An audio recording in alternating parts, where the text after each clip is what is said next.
कर लिया जाए या नहीं? चलिए करते हैं। मैं आपको एक एग्जाम्पल लिख के दे रहा हूं और इस एग्जाम्पल के बाद आपने बताना है कि यह चीज क्या है। ठीक है जी।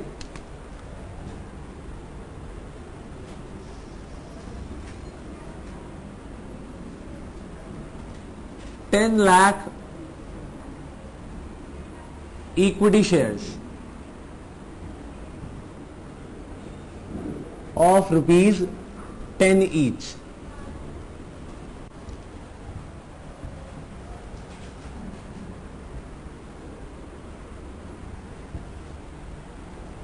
ये हमारी मैक्सिमम कैपिटल अलाउ की गई है, अलाउड टू इशू।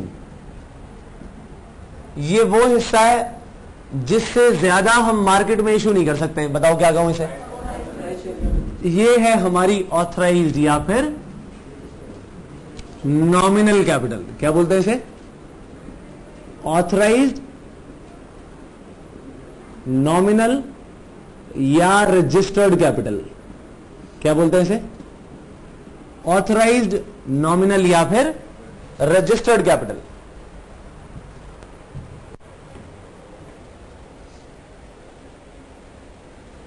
क्वेश्चन आया है एक, why company changes shares into stock so that fractions में डील किया जा सके।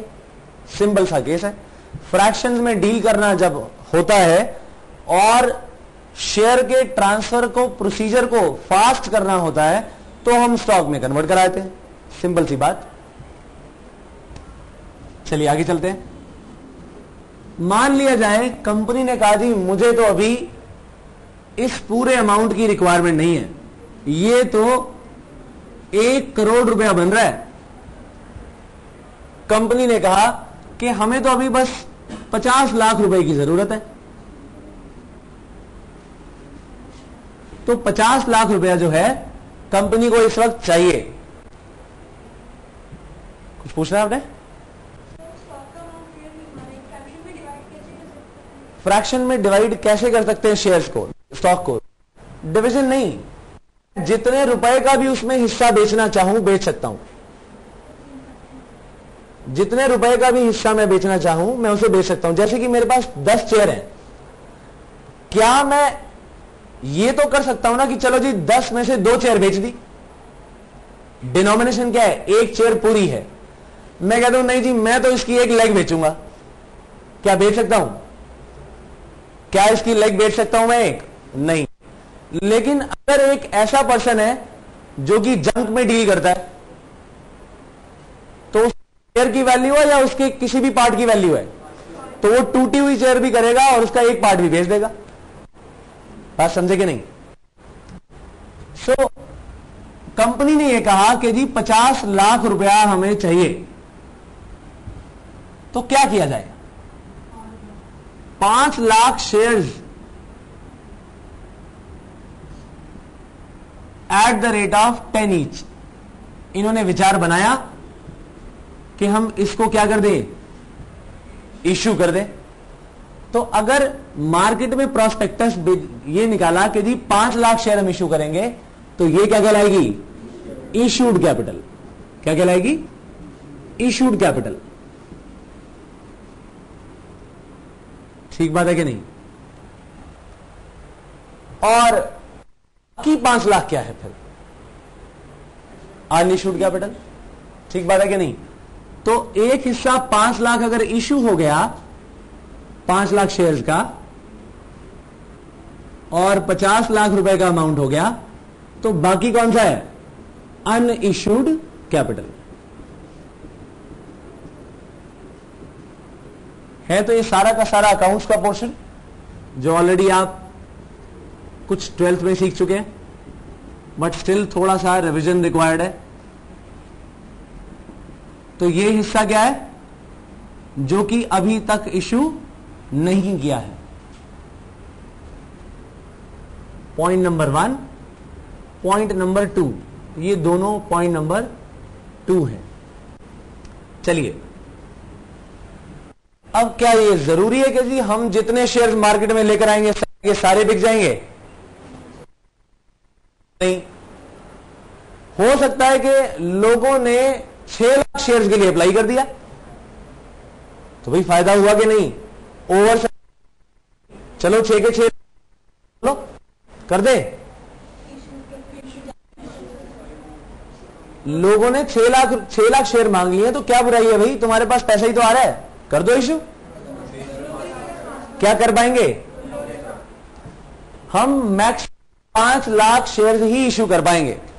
चाहे लोगों ने सब्सक्राइब हमारे पास ज्यादा किया तो भी हमारी लिमिट कितनी है? 5 लाख इक्विटी शेयर्स की। मान लिया जाए लोगों ने हमारे पास 4,80,000 शेयर्स के लिए अप्लाई किया। अब मुझे बताइए कि क्या करूं? ये तो 5 लाख आए नहीं भाई, वापस करना पड़ेगा या नहीं करना पड़ेगा? लोगों ने मेरे पास सब्सक्राइब किया है और इसका नाम मैं रखने जा रहा हूं सब्सक्राइब्ड कैपिटल। 5 लाख तो आई नहीं, अब बिजनेस कैसे चलेगा? मैंने कहा सारा पैसा वापस कर दो। क्या कर दिया जाए? क्यों? क्योंकि मिनिमम सब्सक्रिप्शन मेरा 90% रीच हो गया, इसीलिए मुझे ये पैसा वापस करने की जरूरत नहीं है। तो 4,80,000 शेयर तो आ गए, लेकिन 20,000 इक्विटी शेयर्स अभी ऐसे हैं जो कि अनसब्सक्राइब्ड कैपिटल है। ये क्या है? अनसब्सक्राइब्ड कैपिटल। ये बात समझ आई या नहीं आई?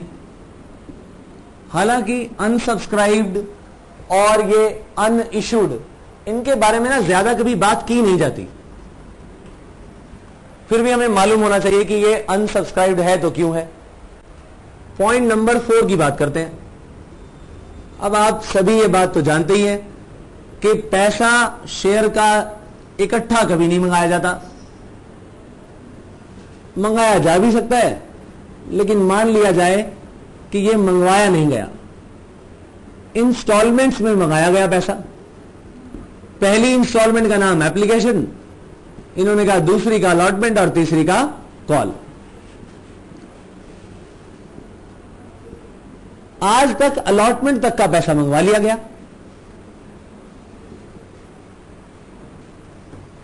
आज तक अलॉटमेंट तक का पैसा मंगवा लिया गया। मैं बार बार बोल रहा हूं, ये पैसा हमने मंगवा लिया है, ठीक है जी, इस लेवल तक। तो ये हिस्सा मंगवाया, कॉल किया, कॉल्ड अप हुआ कि नहीं? तो 8 रुपए आज तक क्या हो गए? Called up. और ये वाला हिस्सा जो अभी तक नहीं मंगवाया, ये है अनकॉल्ड कैपिटल, ये है अनकॉल्ड। तो अगर हमने 4,80,000 शेयर्स पे, इक्विटी शेयर्स पे at the rate of 8 rupees each मंगवा लिया है, तो ये क्या है मेरा? बोलिए। This is known as called up capital. और जो हिस्सा मैंने नहीं मंगवाया वो क्या है? यानी 4,80,000 शेयर्स पर ही, इन्हीं इक्विटी शेयर्स पर हमने 2 रुपए अभी तक नहीं मंगवाए। ये क्या है? बोलिए। Uncalled capital. ये बात क्लियर हुई क्या नहीं?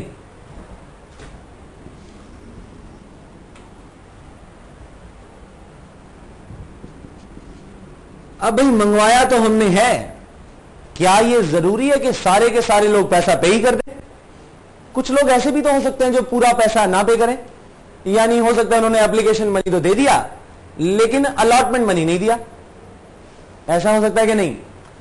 तो मंगवाया तो मैंने सारा का सारा मनी, लेकिन 4,80,000 शेयर्स में से इन इक्विटी शेयर पर 4,70,000 शेयर्स में पूरा का पूरा 8 रुपए पर शेयर आ गया। ठीक है जी। बाकी के 10,000 शेयर्स पर अभी तक सिर्फ और सिर्फ मेरे पास एप्लीकेशन मनी आई हुई है, यानी इन लोगों ने अभी तक हमारा कौन सा पैसा नहीं दिया, अलॉटमेंट का पैसा नहीं दिया। तो यहां पर अलॉटमेंट का पैसा अभी हमारा अनपेड है। कितना अनपेड है? इन्हीं 10,000 शेयर पर क्या आ चुका है? एप्लीकेशन मनी आ चुका है। टिक लगा दिया मैंने।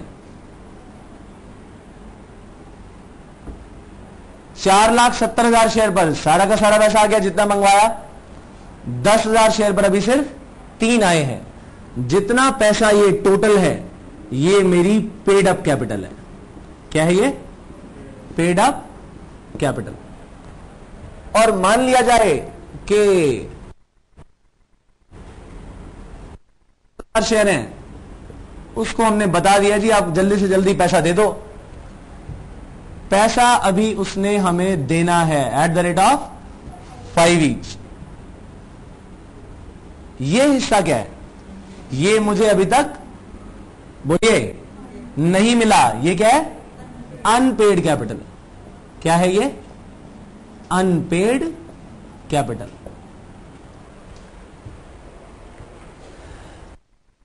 क्लासिफिकेशन ऑफ शेयर कैपिटल है ये पोर्शन। इसकी हेडिंग लिखिए, क्लासिफिकेशन ऑफ शेयर कैपिटल।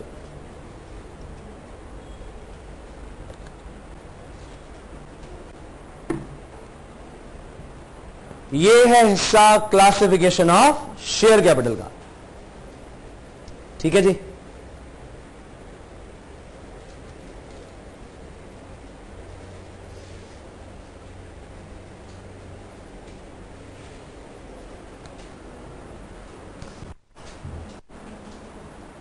कई कंपनीज करती क्या है? वो कहते हैं जी एक ऐसा अमाउंट हम फिक्स कर लेते हैं जो हम लाइफ टाइम में नहीं मंगवाएंगे। मान लिया जाए उन्होंने कहा जी कि इस 2 रुपए का एक जो पार्ट है ₹1, ये हम कंपनी के लाइफ टाइम में नहीं मंगवाएंगे। ये सिर्फ और सिर्फ वाइंडिंग अप के टाइम मंगवाया जाएगा पैसा।